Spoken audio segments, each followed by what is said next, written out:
So let's dance, the last dance. Let's dance, the last dance.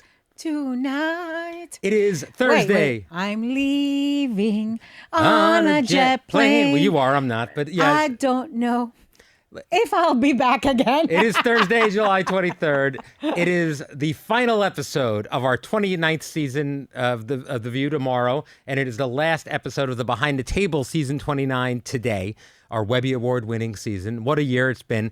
And because we promised it, because people wanted it, demanded it, on the last episode, we are debuting the Cha-Cha Cam.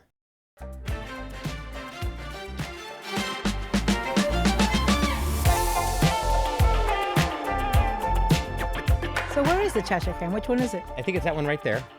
Right now we're looking at her. Remind me what it was that we were all obsessed with for a while, where there was like a zoo that had a cam. Was it Punch the Monkey? Or was No, it wasn't Punch the Monkey. We were all obsessed with that. I was obsessed with Punch the Monkey this year, but it wasn't it a giraffe giving birth? Or it was like an eagle hatching or something? Yeah. There's an eagle that's in distress right now somewhere. Jackie the eagle in Big Bear, I think. But no, it was some animal giving birth there was a cam of the animal. Oh, she's moving.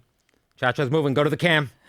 Go to the cam. She's looking at me. She got herself a summer haircut. And she has like a little Gucci scarf or a fake Gucci scarf. It is a fake Gucci scarf. Okay. Well, here's so what I'm my makeup artist got it from TikTok. It's amazing. I don't know if we're going to do it or not, but what I'd like to do is I want to roll a separate feed where you can watch the podcast with us and occasionally see Cha-Cha, or just watch the Cha-Cha Cam for the entire 20 minutes and see which one gets more and views. Listen to us, and or listen just listen to us, or you can just watch Cha-Cha. Why don't you do number 3, which is no sound from us and just watching Cha-Cha, and see how that does? Because that's what I would choose. Yeah, me too. Given the choice. Me too. All right, we talked about it on the show this morning, but a new poll is showing that Representative AOC, Alexandria Ocasio-Cortez, is leading the pack ahead of Gavin Newsom. You almost got it. It's Ocasio. You say Ocasio. No, it's Ocasio. Ocasio. I apologize. You don't have to apologize. I think you got an A for effort. I was apologizing to AOC. But she's leading the pack ahead of Gavin Newsom, Bernie Sanders, Kamala Harris, Pete Buttigieg, all these names. Are you surprised by it, and what do you make of it? I don't make much of it. I think it's awfully early. Look, the reason we have primaries, the reason there are primaries is to make candidates. Mm-hmm. A lot of times the people that you think are going to be the sure winners. I remember, when, we had that Republican primary with 16 people on the stage, people thought the strongest was going to be Jeb Bush. And he wound up, being low energy Jeb. So I think primaries, and what I do think is that there's going to be a bunch of candidates running on the Democratic side. Mm-hmm. Even if Kamala runs, I don't think that's going to keep anybody from running. So there is no incumbent. There is no big force, domineering force in the Democratic Party right now that if that one person runs, they clear the field. So I think you are going to see a field of 10, 12, 16 Democrats starting off. And that means that almost everybody has a chance because the vote is so diluted and so divided. I think Alexandria Ocasio-Cortez is a very, very talented politician. She is. And I think she's put her nose down to the grindstone. She came in with a lot of star power, celebrity power, and kind of social media glitterati. But she's become a serious congressperson. When you see her in hearings, she's extremely prepared. She asks poignant, sharp questions. So I think she would bring something to the table. But I think Pete Buttigieg does too. Me too. I personally, I've said this to you from the get-go. If I were to pick one right now from all of the names that are being brandished about, I like JB Pritzker. Mm-hmm. I like JB Pritzker a lot. Number one, because he's fat, and I think we need representation, damn it. I'm tired of skinny people. Mm-hmm. No, I think, funny enough, he's the wealthiest, and to me, he is the most relatable and the most real and the most self-deprecating. I think part of it is because he has struggled with his weight. And I think that makes you, when, I speak from experience, when you struggle with your weight, I think you become self-deprecating because it's easier for you to make fun of yourself and you lead with making fun of yourself than have others do it, right? Mm-hmm. He's also very compassionate. He's very smart. He's Hyatt. He's from the Hyatt family. But his mom had alcoholism, died of that. His dad died when he was very young, so he was left practically orphaned at a very young age. There's all of these things that he's gone through that I think make him extremely relatable. I want a president capable of empathy, humanity, and compassion. I think that out of all of the things that Donald Trump has, and God knows he's got enough flaws to fill a Bible, but out of all of that, I think the worst for me is that lack of humanity and empathy. Just the stupid stuff he says, the careless, callous stuff he says, celebrating people's deaths, putting words in the mouths of dead soldiers over and over again. You just see it from him. So I want somebody that's able to embrace the country in times of need, lift up our morale, unify us. JB Pritzker, like Josh Shapiro, is Jewish. There's, I think, going to be women candidate. I think, Kamala may run. Gretchen Whitmer may run. I think there's going to be, there could be African-American candidates. Cory Booker's talking about it. Wes Moore's name is being mentioned, even though he says no. There could be Latinos, Alexandria Ocasio-Cortez.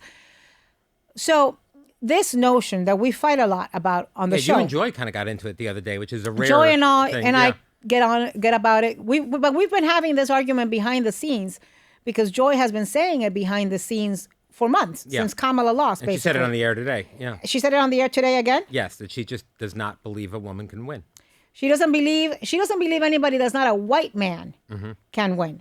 She doesn't believe, and I refuse to believe that. I refuse to believe that if the right candidate comes along with charisma, with qualifications, with gravitas, with knowledge, that this country, and with time to run a good election, this country would not give them a chance. And I just don't want to be part of turning it into a self-fulfilling prophecy. Right. I don't want ever a little Latina girl or a little black boy or a little Asian to hear me say, no, you can't grow up to be president. I think it's important to have it. And it's going to happen. It's going to happen. I am confident it's going to happen in my lifetime. Alexandria Ocasio-Cortez, I think we should be talking more about her running against Chuck Schumer now. That's interesting, too. And I will say she is a terrific politician, like you mentioned, in the same way that Mamdani is. She's someone that knows how to use the internet. She understands what a meme is and how to implement it. She understands how to be pithy and quick in a comeback in a way that engages a young fan base. I don't think Mamdani's that pithy. I think he really plays on being likable. He does. He's got that magnetic smile. I just think he's quick. I think he is. I think he's very pithy. I said a few weeks ago, I guess after the election where he won, his candidates won all the primaries, his very progressive candidates won all the primaries. I said, don't sleep on Mamdani. Yeah. He is ruthless. And people got upset that when I call somebody ruthless, that's a compliment. People need to understand that. When I say that about a politician, it's a term of respect, right? And it is a compliment. And I think Mamdani plays the very nice guy, always smiling. He's young. He's likable. But your point was there's a brain behind that's calculating and working on stuff. Yes, and getting things done. Yeah. And putting in bets, putting skin in the game is what he does. I actually think he's made a couple of mistakes lately, though. I thought that social media ploy stunt against Ken Griffin was counterproductive. Yeah, we talked about that. Because there's a lot of rich people here, and Ken Griffin is taking all his stuff to Miami, and in Miami we are benefiting from that. And I also think that it's, I think it's there's other ways of doing it. I don't think you go and stand in front of somebody's house and say, this is where this guy lives. And this thing he did with Netanyahu, I detest Netanyahu. I think Netanyahu is a huge obstacle towards resolving the situation in the Middle East and resolving this war. I think it personally benefits Netanyahu to keep this war going because, number one, he's facing corruption charges, which he denies, in Israel, but he's not being brought to face them while this war is going on. And number two, he's also not being brought in and asked, how the hell was it possible that there were terrorists training feet away from Israeli borders for years, and the Israeli intelligence, your government, did not know about it? So I think it is to his benefit to keep the war going. So I understand what he's saying. I understand the criticism of Netanyahu. I have no love lost for him. But the bottom line is, the mayor of New York can't arrest Netanyahu. Yes. So, making it a press thing is, you see, I don't know. Did it just feel like a stunt to you, or was it? Yes, and I guess I expect more of Mandani, because he, like, when he's been here, when I've talked to him and met him, he comes across as very sincere. Yes. And so when you are creating this press ploy about arresting Netanyahu, when you know you don't have the capability of doing that, the legal capacity of doing that, seems a little... Because he's too smart to know otherwise. Smoke and mirror to that. me. Yeah, he knows that. He knows he doesn't. He can't do it. Let's talk about something else we had on the show. We were talking about what's been going on at the Smithsonian. After a scathing White House report accused museum leaders of radical activism, the director of the Smithsonian's National Museum of American History defended its work in a congressional hearing. But I know one part specifically stood out to you. It was Republican Congressman Brandon Gill repeatedly asking, do you think it's appropriate for the Smithsonian Institution to see Latina power paraphernalia? What was your reaction to that? He said, what does Latina power mean? Was his question. What an incredible, fragile snowflake from Texas, mind you. So it's not like, it's not like somebody from some state where there's hardly any Latinos or Latinas asking, what does Latina power mean? This is a Texan asking that. First thing I thought to myself is, I wonder what Latina didn't give him the time of day, that he's so hurt, he's so butthurt against Latinas. But what does Latina power means? Look, when somebody says Latina power, and I actually have that T-shirt. Somebody sent it to me. It's in my closet. It's a pink T-shirt with red letters that says Latina power. It's not about putting anybody down. It's about lifting ourselves up. Latina power is about a sisterhood that lifts each other up, because the circumstances and the conditions in this country often want to force us down, want to keep us down. What does Latina power mean? Latina power means Sonia Sotomayor. Latina power means the Latina daughters of janitors that I know who've graduated from Harvard. It means the Latinas who walked across the desert to bring their children to a better life. It means the Latinas who leave their children to be raised by somebody else so they could go raise some other rich people's children and provide for their children. It means all of the Latinas who may not have a high school graduation, but whose kids are now first generation going to college. Or the Latinas that work in the field with a child strapped to their back as they pick the vegetables we eat. Or the Latinas that have become doctors and astronauts and that are elected to Congress and that are elected to the Senate like Catherine Cortez Masto. That's what Latina power means. In a country where there's often not been space for people who look like us and who sound like us and whose names are like us, it means creating that space for ourselves, and it means celebrating our victories. That's what it means. And it's such a symbolism of fragility and being threatened and scared that this congressman would be afraid, would be threatened, would have a negative reaction to that phrase. Really, how stupid. Well, what I'm sure will be in the comments is a troll saying, well, how would she feel if someone had a white power T-shirt? That she wouldn't like that at all. Okay, but therein lies the difference. White power is about keeping other people down. Yes. Latina power is about lifting ourselves up, not keeping anybody down. I think that's the answer. So don't save the troll comments, please. The trolls are always going to be there. Yeah, they are.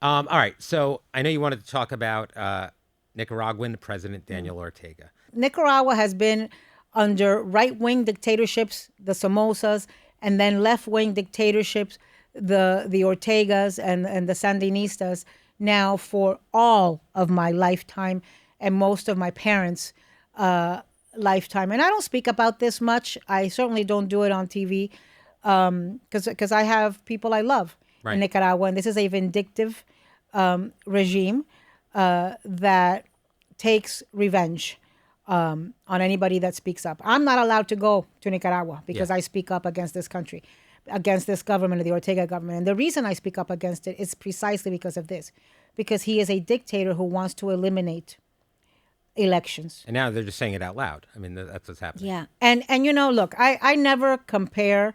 I don't like comparing Trump to anything. I don't like making comparisons to the Holocaust. I don't like making comparisons to dictators or anything like that. But certainly there are fixations of Trump that are very reminiscent. And one of those is trying to restrict the voting, trying to make people believe that the institution, our democracy, is not worth going out to vote for, and trying to sow doubt on the integrity of the elections. In fact, I think that if Trump could eliminate the elections, he would. God knows he tried to overturn the ones in 2020, and God knows he comes after people. He does what Ortega does, right? He comes after political opponents. Look at what he's doing right now to Jack Smith, Jim Comey, Letitia James. He comes after the media. It's endless. So do I think the United States is a dictatorship? I don't, because I've actually lived in one.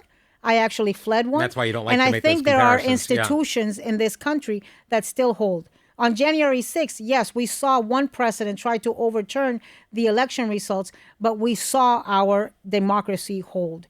In the courts, we are seeing our democracy hold, and we are seeing people fight back in the streets of America. We saw them protesting in below zero temperatures in Minnesota for days and days and days, fearlessly, despite the fact that 2 of them got killed. So I do not think this is a dictatorship, but I think that if Donald Trump could be, and with impunity, he certainly would try. And I do think that he's learned from strongmen all over the world what to do to retain power, and the corruption of the family, the monetizing of the presidency. That's exactly what the Castros did in Cuba, what Ortega does in Nicaragua, what Maduro did in Venezuela. Getting rich while the people pay.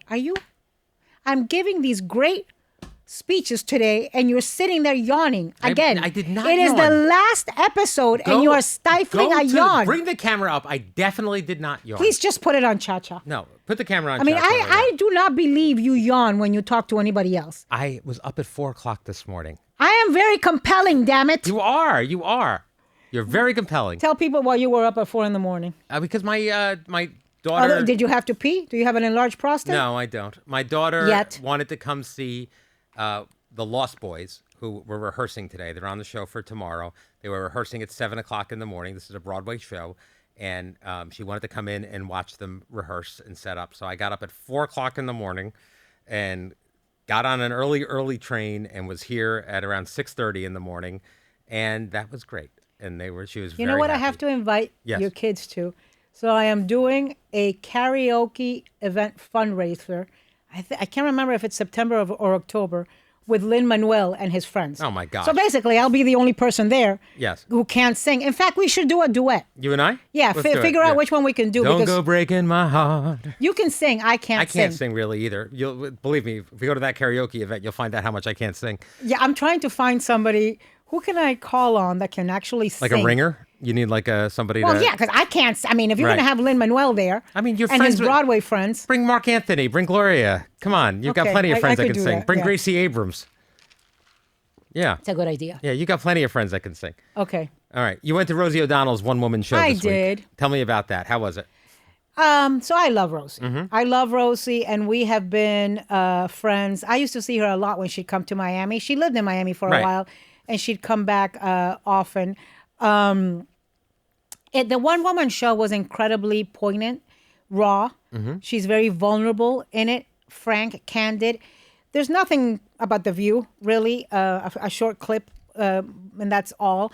but it's more about her role as a daughter who lost her mother very young. I think she was 7 or 8 when her mom died, and then her role as a mother, right? She's adopted all of these children, and then her youngest child, who was Dakota, is now non-binary and goes by Clay.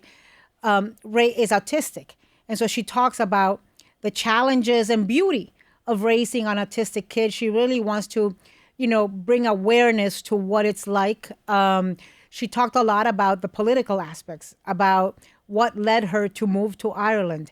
And I will tell you, I love Rosie, and I just think Rosie is in such a better place right now.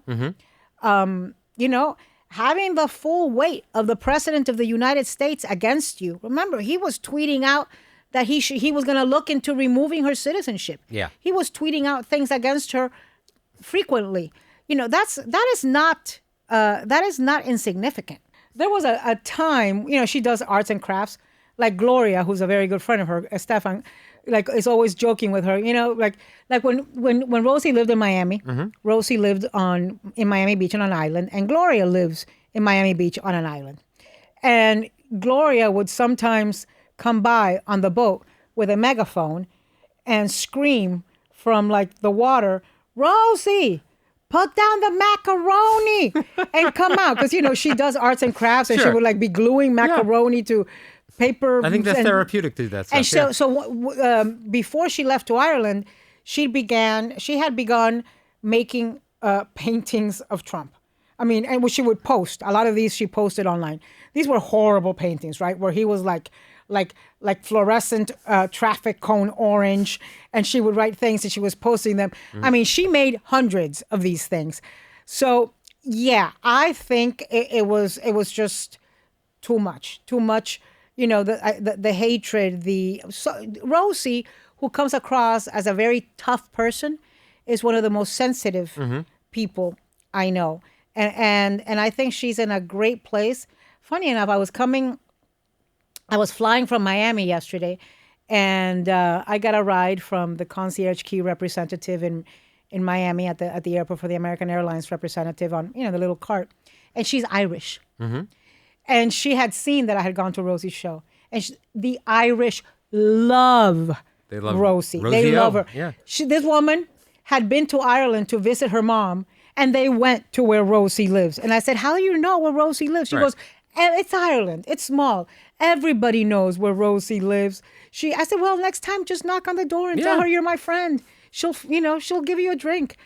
I'm loving this resurgence of Rosie. I can't wait to see her filling in for Jimmy Kimmel. Yeah, that's going to be must-watch TV.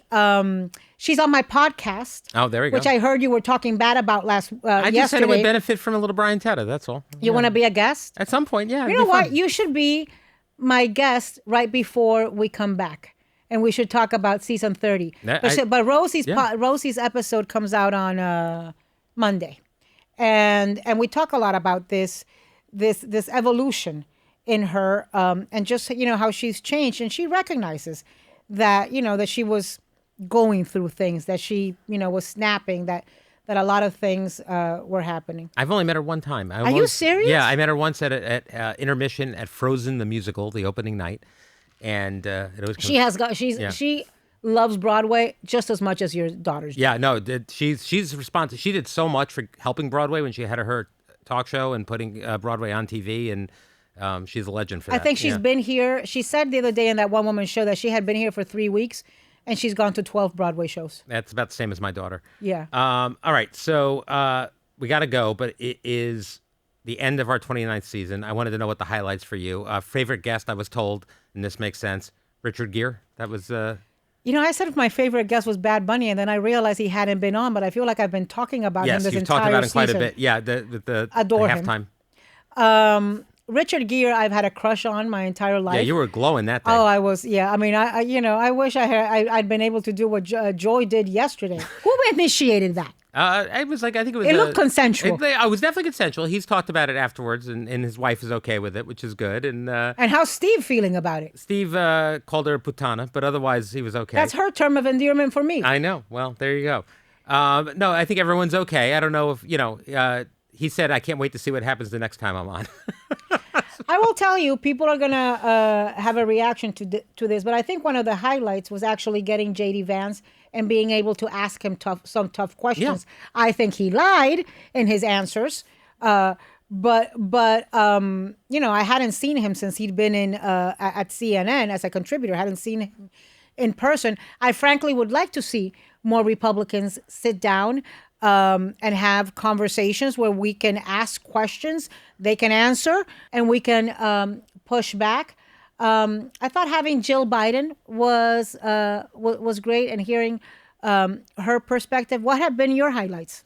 Jalen Brunson was a big one for me. That was exciting after the Knicks won. Oh, okay. Yeah, that was big. J.D. Vance was definitely one of the highlights for me. Having a sitting vice president. Wasn't that the same week? It was a day after each other. Okay.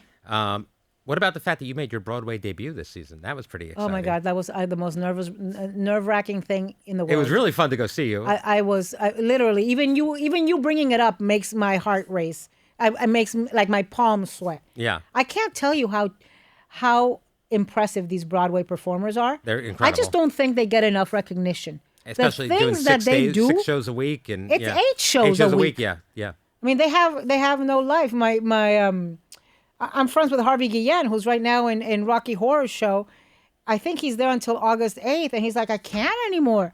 This is like, it's a hard schedule. It is. All right. Well, your schedule's about to lighten up a little bit. Wait, though. But did you? So your highlight was Jalen Brunson? That was a really exciting one for me. Did we have any other athlete?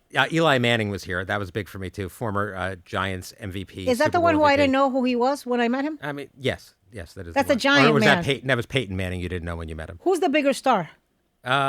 Probably Peyton, but Eli's the New York star. I have a picture with him. I met him in Utah with Mitt Romney. I'll send you the picture and you tell me it's which one he is. I'm pretty sure it's Peyton. They're the Manning brothers. I mean, they're not. They have giant heads. They look like the Cyclops in the Odyssey. By the way, I actually thought they're huge. They're huge, and they have big heads. Yes. Usually, obviously full of brains. Yes. Because they are very smart in the way they do things. I thought having Matt Damon, Anne Hathaway, and Chris Nolan.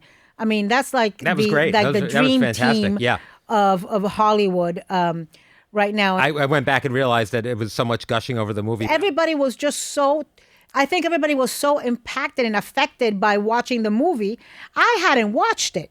I watched it 2 afterwards, days. 2 days later. So you get it now. Yeah, no, I totally get it. Thank God I hadn't watched it, because if I had watched it, all 4 of us would have been gushing incessantly. So you're not wrong, but I will say that I think they enjoyed it more than any other interview, because they got to hear how great they were. And I heard on the way out, I was talking about being a little bit over in time and maybe having to make some edits. And Christopher Nolan said to me, don't take out any of the parts where they're saying the movie's great. And then I said, all right, well, Christopher Nolan, you get final cut, whatever you want. And it's rare that somebody of that stature comes on The View, and Whoopi has never met them. Yeah. And she had never met Christopher Nolan, which to me was surprising. Mm-hmm. And, but to have them here and then go see the movie and see all of the things that I've been listening to in other interviews about, how they did the whirlpool scene, how they would hike up to the castle, how they would just all of the things, the Cyclops, how it was a real Cyclops. They were in the cave of Zeus in Greece. So, I mean, I just found it riveting. Have you seen it yet? I haven't, because I was waiting for my wife to be convinced that she could handle the violence, and today I got it okay. Because if I liked it, I don't like violence. I went because Al wanted to see it and because they had been here. I'll tell you what I was surprised about.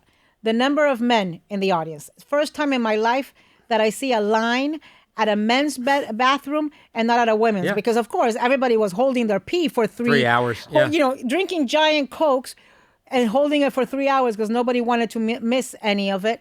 I was, and then really, it really is a work of art, All right. masterclass. They're telling me we're out of time. So this is it. Arrivederci. Arrivederci. Have a great Don't trip. call me. I will try hard Do not discipline me. Yeah. Do not call me with complaints. Don't do anything that demands discipline, and I won't. Do I have, if I'm off the clock, if I'm on hiatus, Yeah, you still do I work for still us. have to behave Yes. in a way that doesn't In a manner that doesn't you? embarrass me, yes. You represent me everywhere you go, Anna Navarro. Oh, God. Thank you for joining me today. That's it for Behind the Table this season. Thank you for Chacha, I listening think and that watching. means we can't swim to another boat to get bottles of wine. Well, we'll see. Don't go viral. But we do have a new View tomorrow where you'll see the Broadway cast of The Lost Boys performing. You'll hear Hot Topics. And we have a special guest, Molly Ringwald.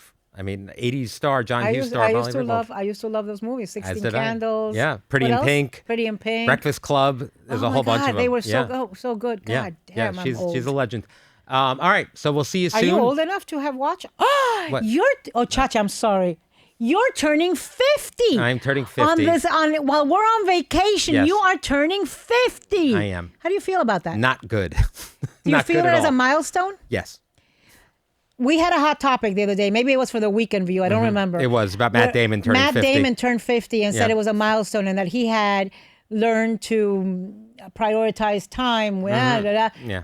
What are you having any reflections, any introspection? I'm having a hard time with it. It feels like you can't kid yourself and say you're, just middle-aged or barely middle-aged or anything else. What the hell are you having a hard time about? You don't even have menopause. No, but 50. You still want to have sex. You're not having hot flashes. You don't have menopause. You don't have ovaries that are turning into powdered eggs as you speak. What is your complaint? You're the thinnest you've been. Yeah. Like you're like Matt Damon. Matt Damon. Yeah, we're exactly the same, Matt Damon and in the I. Odyssey, Yeah. Matt Damon said he had gotten back to his high school weight. You're back to you're like middle school weight. What are you complaining about? I don't want to be old. You're the executive producer of the #1 daytime talk show That's on true. TV. I do like that. I have a You've got Webby. 2 incredible daughters. And a Webby. And a Webby. Yeah. 4 Emmy nominations. Yeah. What in the hell are you complaining about? All right, I appreciate this. This is good. Okay. You're propping me up. That was good. All right. It's not going to happen often. No, I don't think so. This is all you're getting from me. We'll see you soon Happy in birthday, season 30. Thank you for the gift. Put the cha-cha cam on. Behind the Table is executive produced by Brian Teta. Supervising producers are Nathan Getty and Summer Shake, with associate producer Emily Darcy and editor Brian Davis. Our director of publicity is Laurie Hogan, and our senior manager of production operation is Enza Dolcenini. From ABC Audio, Trevor Hastings serves as senior producer, with director of podcast programming Josh Cohan.